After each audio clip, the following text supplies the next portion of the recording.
Isa ka bang OFW at pangarap mo rin po bang makarating dito sa Europe, lalo na po dito sa Spain? May bagong batas na nilabas ang Spain government simula kahapon, May 2025, para po mas maraming makinabang, lalong-lalo na po sa mga undocumented migrants po dito. Dahil pinaiksi po nila ang Arrigo. Dati po, 3 years, pero ngayon po, 2 years na lang po ang inyong paghihintay para makapasis po kayo ng inyong residence permit.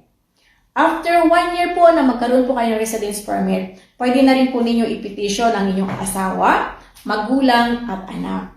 Pero kung kapag po ng trabaho at nakapagtapos po ng 4 years higher education, tulad po ng doctor, IT, engineering at marami pa pong iba, mas pinahaba po nila ang pagstay po ninyo dito. Simula sa 6 months until 1 year, pwede po kayo magstay para po maghanap po ng trabaho. At pwede din po ito i-convert into working visa.